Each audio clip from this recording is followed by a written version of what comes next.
పోరాట కార్యక్రమంలో భాగంగా సూర్యాపేట జిల్లాకు రావడం జరిగింది. మరి ప్రత్యేకించి సూర్యాపేట జిల్లాలో తుంగతుర్తి నియోజకవర్గంలో ఇప్పుడు తుంగతుర్తి హెడ్ క్వార్టర్కి వచ్చినాం. ఇక్కడ తుంగతుర్తి హెడ్ క్వార్టర్లో 30 పడకల హాస్పిటల్ గత 40 సంవత్సరాల నుంచి ఉన్నది.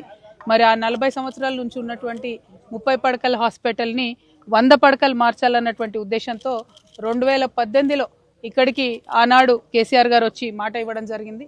ఆ తర్వాత 2022 వరకు కూడా దానికి మొదలు మోక్షం లేకుండా పడి ఉన్నది. 2022లో కరెక్ట్గా ఎలక్షన్లకు సంవత్సరం ముందు జీవో వచ్చింది. ఆ తర్వాత హరీష్ రావు గారు వచ్చి శంకుస్థాపన చేశారు, అప్పుడు హెల్త్ మినిస్టర్గా. కానీ ఆ తర్వాత ప్రభుత్వం మారిన తర్వాత మళ్ళీ కొత్త ఎమ్మెల్యే గారు వచ్చి మళ్ళీ శంకుస్థాపన చేశారు.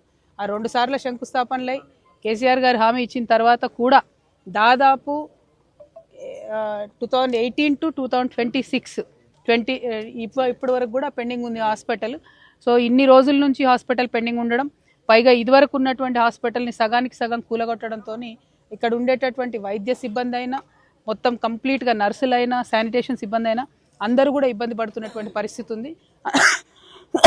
అందరికన్నా ఎక్కువ ఒక 6 మండలాల నుంచి దాదాపు 3.5 లక్షల మంది ప్రజలు ఈ హాస్పిటల్కి వస్తారు కాబట్టి ప్రజలు ఎక్కువ ఇబ్బంది పడుతూ ఉన్నారు.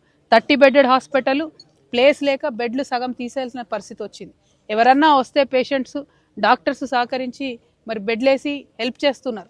కాకపోతే డెలివరీలు నెలకు 2కు పడిపోయినాయంటే ప్రజలందరూ కూడా ప్రైవేట్ హాస్పిటల్కి వెళ్తున్నారు తప్పనిసరి పరిస్థితులు అని అర్థమవుతా ఉంది స్పష్టంగా. కాబట్టి ప్రభుత్వం వెంటనే చర్యలు తీసుకోవాలి. ఇన్ని సంవత్సరాల నుంచి పెండింగ్ ఉన్నటువంటి ఈ బిల్డింగ్ని మరి త్వరితగతిన కంప్లీట్ చేయాలని చెప్పి నేను డిమాండ్ చేస్తూ ఉన్నాను.